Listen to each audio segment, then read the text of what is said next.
Hola a todos, bienvenidos a esta charla tan especial. Esta es una charla de Pascua, sí, pero les sugiero que se queden hasta el final porque es muy probable que no sea la misma charla de Pascua que han escuchado en otras ocasiones o en el pasado, y este podría ser un momento crucial para ustedes donde logren comprender aspectos sobre Jesús, sobre la resurrección y la crucifixión que verdaderamente no habían entendido por completo hasta ahora. Así que permítanme empezar porque he pensado en mi tiempo sirviendo en la iglesia física durante muchos años y cómo el domingo de Pascua era el fin de semana de servicio con mayor asistencia del año. Y siempre me sentí un poco triste por esas personas porque vienen a la iglesia para un servicio de 50 minutos. Muchos de ellos llegan tarde y se van temprano, así que en realidad solo están ahí por media hora para intentar escuchar esta historia y comprender la resurrección. Cuando es como si uno entrara a una película que ya lleva 3/4 partes de su duración.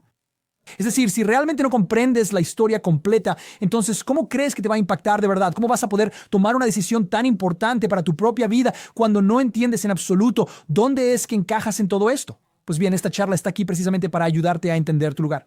Y para empezar, es fundamental que comprendas quién eres, que como ser humano eres una criatura creada por un ser divino, Dios, el Padre, y que Él no te creó de forma aleatoria. Él te creó por la abundancia de su amor para que fueras el objeto de su afecto. Así que la mejor analogía que puedo darte para explicar esto sería, si alguna vez has tenido hijos, comprenderás que este bebé está creciendo dentro del vientre de su madre, y cuando el bebé finalmente nace, esta personita es un completo extraño, ¿verdad? Nadie había visto a esta persona jamás antes. Sin embargo, la madre y el padre de forma inmediata sienten un amor profundo por ese niño. Tanto así que estarían completamente dispuestos a renunciar a cualquier cosa, y con frecuencia incluso a entregar su propia vida por el bienestar de su hijo o de su hija. Si nunca has tenido hijos, puedo darte otra analogía. Si alguna vez has tenido una mascota, tienes un animal al que le permites vivir en tu propia casa y bañarás a este perro o gato o pájaro, lo que sea que hayas tenido, y los cuidarás, recogerás su popó, harás cualquier cosa, alimentarlos, cuidarlos. ¿Por qué? Porque surge del desbordamiento de tu amor, porque fuiste creado a imagen y semejanza de tu Padre Celestial. Así que si no comprendes que esa es tu verdadera esencia, no tendrá tanto sentido o te costará más encajar en esta parte de la historia. Bueno, ahora tenemos que remontarnos al mismísimo principio, porque cuando Dios tomó la decisión de crear a los seres humanos, tuvo que comenzar con solo 2 personas. Así fue como nuestro planeta, la Tierra, ha llegado a ser poblado. Y así, las 2 primeras personas que fueron creadas fueron Adán y Eva fueron creados y colocados en este jardín llamado el Jardín del Edén. Era un lugar de provisión perfecta para ellos, creado por Dios como el objeto de su afecto para recibir y dar amor y para estar en una relación con su Creador. Bueno, ¿no estarías de acuerdo en que si vamos a tener una relación amorosa, tenemos que tener la opción de elegir en ese amor, ¿verdad? De lo contrario, ¿qué eres? Solo eres un esclavo. No estás realmente en una relación amorosa. Te están forzando a ello. Por lo tanto, Dios tuvo que concedernos a nosotros y a los 2 primeros seres humanos la capacidad de elegir. De otra manera, no sería algo auténtico, no sería verdaderamente real. ¿Y cuál fue exactamente esa elección? Es aquí donde quizás no hayas escuchado esta parte específica de la historia. En el Jardín del Edén se encuentran 2 árboles muy específicos que Dios menciona claramente en el libro del Génesis. Uno es el árbol del conocimiento del bien y del mal, y el segundo árbol que se menciona es el árbol de la vida. Ahora, es precisamente en este punto donde entra en juego la elección. Dios le dice al hombre, cuando lo creó, tienes libre acceso a todos los árboles y a toda la vegetación del jardín. Puedes comer libremente de cualquier fruto que desees, excepto de un solo árbol. De ese árbol no debes comer. Leamos esto en Génesis capítulo 2, versículos 16 y 17.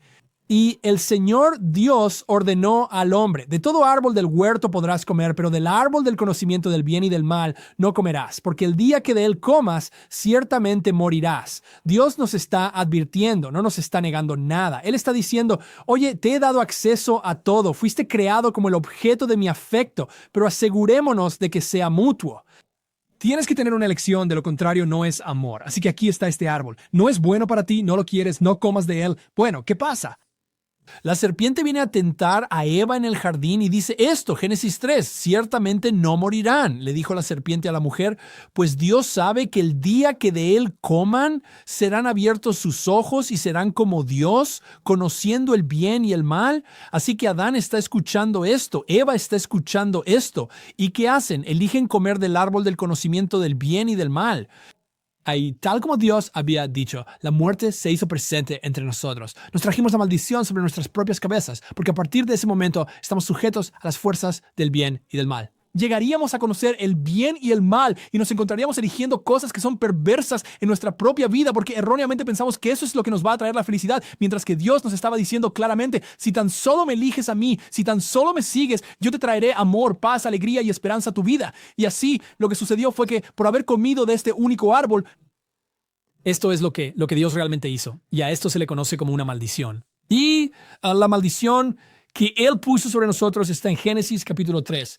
Maldita será la tierra por tu causa. Con trabajo comerás de ella todos los días de tu vida. Espinos y abrojos te producirá.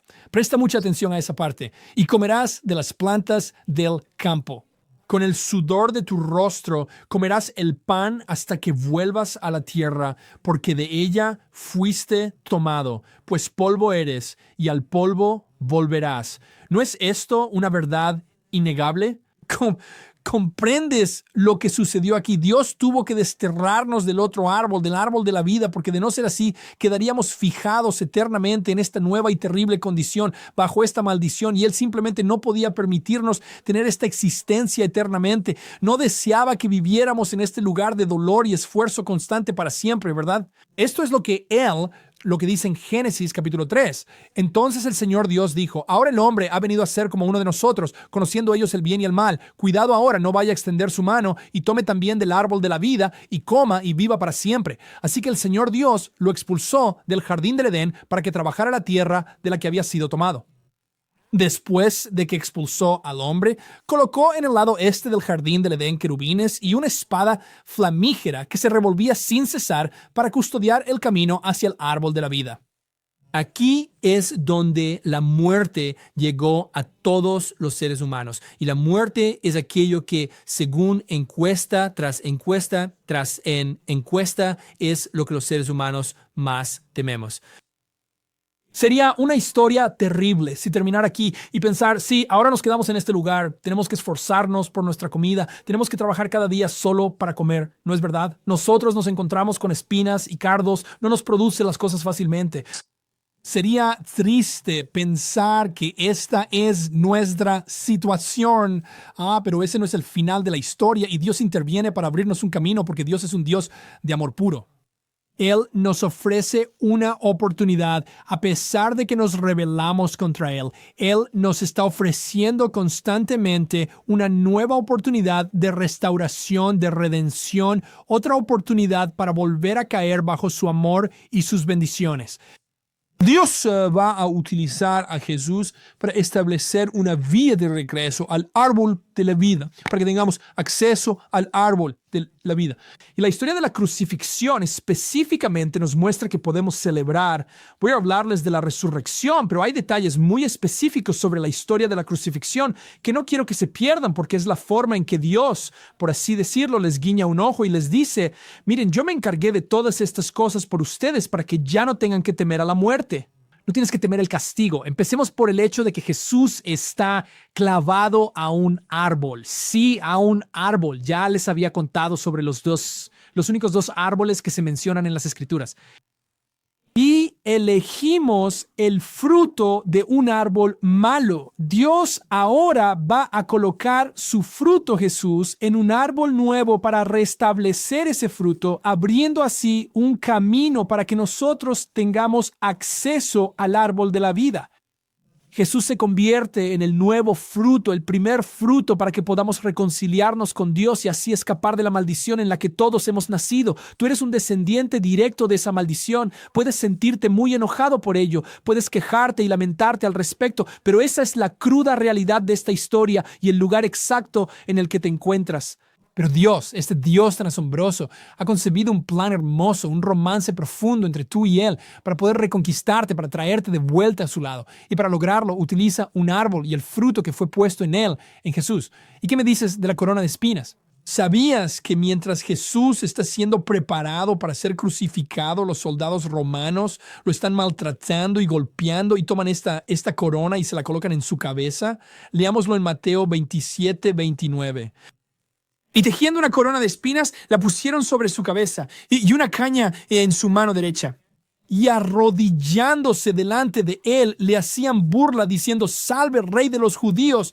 Esperen un momento, ¿por qué una corona de espinas? Miren, tienen que entender que la misma serpiente que tentó a Eva para intentar alejarnos de Dios es la misma serpiente que cree que está ganando la guerra contra Dios al matar a su Hijo Jesús. Y así, él se está burlando de Dios al hacer que le pongan esta corona de espinas, como diciendo: ahora tú también estás bajo la misma maldición que el hombre. Pero Jesús está permitiendo que todo esto le suceda a él porque nos está demostrando claramente: yo estoy cargando con esa maldición porque voy a establecer un nuevo y eterno pacto contigo a través de mi sangre que será derramada en la cruz, para que de esta manera ya no te encuentres bajo esa antigua maldición de trabajo, de esfuerzo y de muerte. Puede ser completamente restaurado de nuevo en mi familia y en mi provisión. Ese es el significado de que Jesús llevara la corona de espinas y cardos para recordarnos que yo estoy quitando todo esto. Y aquí hay otra cosa verdaderamente asombrosa si te detienes a pensarlo. Jesús es clavado a un árbol y sus pies son clavados a la cruz. Él pudo haber tenido una plataforma para apoyar sus pies y así no ser clavado, pero él mismo decide clavar sus pies. ¿Por qué lo hizo? De nuevo, creo que esta es una perspectiva bastante interesante. El diablo se está burlando de Dios una vez más y le dice: mira, ¿qué puedes hacer ahora? Porque él conoce muy bien la profecía de que la simiente de la mujer le aplastará la cabeza. Está de vuelta en la maldición original. En Génesis capítulo 3 encontramos la maldición impuesta a la serpiente. Dice así: pondré enemistad entre tú y la mujer y entre tu simiente y su simiente. Él te herirá en la cabeza y tú lo herirás en el talón. Reflexionen sobre esto. Y esta profecía acerca de la descendencia de la mujer, este es Jesús que vendrá y aplastará la cabeza de la serpiente. Pero el diablo está diciendo: pues bien, tus pies están clavados en la cruz. ¿Qué vas a hacer? Burlándose de Dios. Pero Dios nos está mostrando que Él dice: esto no me va a retener. Estoy permitiendo que este castigo me sobrevenga para hacer reparación por su desobediencia, por tus pecados. Qué cosa tan asombrosa, verdaderamente asombrosa. ¿Y qué hay de las manos de Jesús siendo perforadas en la cruz, clavadas a la cruz? Bueno, ponte a pensar en esto. Las mismas manos que elegimos para tomar el fruto de aquel árbol. Ahora Jesús nos está diciendo: mira, yo voy a pagar el precio por todo eso. Ya no tienes que preocuparte por las decisiones que tomaste y por las cosas que tus manos han hecho contra mí, porque estas heridas serán permanentes para mostrarte que lo que hice en la cruz por ti ha pagado el precio de tu pecado, así que ya no tienes que temer el castigo por las cosas que has hecho. Hay algo más genial en la historia que cuenta que cuando Jesús estaba en la cruz, tomaron una espada y le traspasaron el costado. Bueno, esto es, en cierto modo, un punto de referencia bastante interesante, ¿no crees? ¿Sabías que en la historia original de Adán y Eva, Adán fue creado en primer lugar y luego la mujer es formada a partir del costado de Adán, que Dios le extrae una costilla de su propio costado? Pues bien, recuerda que Eva fue la única que fue engañada y tomó la manzana y quizás ella podría estar cargando con algo de culpa o vergüenza por todo aquello. Pero Jesús permite que su costado sea traspasado, de manera que incluso si esa fuera la situación y ella no estuviera recibiendo ese perdón, él pudiera decirle: mira, te estoy perdonando incluso por eso. Esto se menciona de forma muy clara en Isaías 53, versículo 5, donde se afirma: pero él fue herido por nuestras transgresiones, molido por nuestras iniquidades. El castigo por nuestra paz cayó sobre él, y por sus heridas hemos sido sanados. Así es como Dios termina avergonzando al diablo y al pecado, porque él lo ha superado completamente. Dios lo va a permitir para que sea el camino a la victoria. Bueno, ¿cómo? Porque tienes que entender que Jesús era el Cordero Inmaculado, fue el único que vivió sin pecado. Por lo tanto, el diablo no tiene ningún argumento, ningún pecado en su contra. ¿Ante quién? Ante Dios. Así que Jesús es un cordero inocente que fue sacrificado. Él no merecía la muerte. Nosotros sí la merecíamos. Así que ahora Dios ha convertido a Jesús en la persona, en el cordero que derramó su propia sangre para que tu sangre no tenga que ser derramada por tu pecaminosidad. Jesús se ha convertido ahora en lo que, con una palabra un tanto más elaborada, es la propiciación o la sustitución por ti y por todos tus pecados. Y ahora sí, podemos adentrarnos en la verdadera belleza del domingo de resurrección y comprender por qué la resurrección es tan importante. Porque Jesús no solamente conquistó tu pecado, sino que también eliminó el castigo.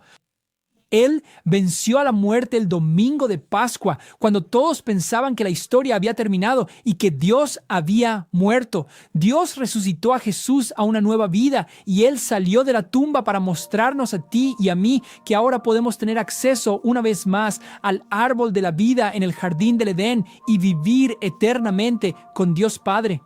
Ya no necesitamos temer a la muerte en este mundo.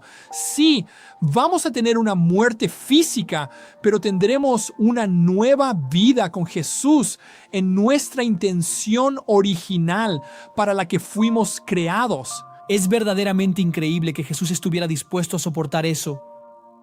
Y esto es precisamente lo que nos dice la Escritura en Hebreos capítulo 12, versículo 2, quien por el gozo puesto delante de él soportó la cruz, despreciando la vergüenza y se ha sentado a la diestra del trono de Dios. Ahora tú y yo tenemos acceso de regresar al Padre y sus bendiciones y de alejarnos de la maldición, pero es una decisión personal que debes tomar por ti mismo. Recuerda, Dios también te dio la opción de elegir el mal o elegir el bien. Muchos de nosotros hemos escogido el mal en ciertos momentos de nuestra vida. Gracias a Dios que ahora tenemos a Jesús para cubrir nuestros pecados. Quizás esa sea una elección que necesites hacer incluso en este preciso momento de tu vida, y por eso quiero invitarte a orar conmigo, ya que como un acto de tu voluntad y desde lo más profundo de tu corazón tomes esta decisión por ti mismo y elijas este hermoso regalo, y así puedas deshacer la maldición que fue puesta sobre ti y vivir en esta nueva bendición de Dios. Oremos. Señor, te damos gracias por habernos mostrado que somos importantes para ti, que somos en verdad tus hijos amados y que viniste a esta tierra para avergonzar al diablo y a sus secuaces, porque te interpusiste por nosotros, ocupando nuestro lugar y tomaste el castigo que nosotros merecíamos. Y ahora, Señor, recibimos ese regalo del perdón que nos fue dado en la cruz. Y ahora renunciamos a toda maldición y aceptamos la bendición y el nuevo pacto que has establecido con nosotros para ser tus hijos e hijas, con un lugar eterno ya preparado de antemano para nosotros en tu glorioso reino celestial junto a ti por toda la eternidad. Dios, acepto esto como un acto de mi propia voluntad y recibo tu amor de una manera nueva. Dios, te pido que me permitas recibir en este momento el Espíritu Santo en mi corazón para que me recuerde esta verdad fundamental y me mantenga firme en el sendero de tu reino, y para que yo sepa que siempre permaneceré en tu amor. Todo esto hecho posible por medio de Jesucristo, quien es desde este instante mi Señor y mi Salvador. Amén. Amén. Eso es un acto de tu voluntad que tú elegiste realizar y ahora tienes que cultivarlo en comunidad con otras personas. Hay un par de pasos que puedes dar. Número 1, si no estás conectado a una experiencia en casa y viendo estos mensajes con otras personas, quizás necesites formar parte de eso. Quizás necesites empezar uno en tu propio hogar. Comunícate conmigo. Te ayudaré a ocuparte de todos los pormenores de cómo llevarlo a cabo. Y después un paso adicional que puedes dar es el bautismo en agua. Esta es una manifestación concreta donde ya no nos avergonzamos de nuestra posición ante Dios y afirmamos, no, ahora estoy completamente renovado en Dios. Ahora tengo una nueva vida. El bautismo en agua es tu oportunidad de tomar una decisión, un acto externo de algo que Dios ha realizado en tu interior. O dice esto en Lucas capítulo 9, versículo 26. Estas son las palabras de Jesús. Porque el que se avergüence de mí y de mis palabras, de éste se avergonzará el Hijo del Hombre cuando venga en su gloria, y la del Padre y la de los santos ángeles. No necesitas avergonzarte, tú le perteneces. Así que el bautismo en agua es una gran oportunidad para que digas, ya no tengo miedo, no me avergüenzo. Haremos bautismos en Honeymoon Island el domingo de Pascua, o si no puedes asistir a ese, solo habla conmigo, con Felicia, el pastor Matt o el pastor Josh, y organizaremos una oportunidad para que experimentes el bautismo en agua por ti mismo. Oro una bendición para todos ustedes y estoy muy agradecido por cada una de las personas que forman parte de mi vida y espero que disfruten mucho este tiempo con sus familias. Que Dios los bendiga.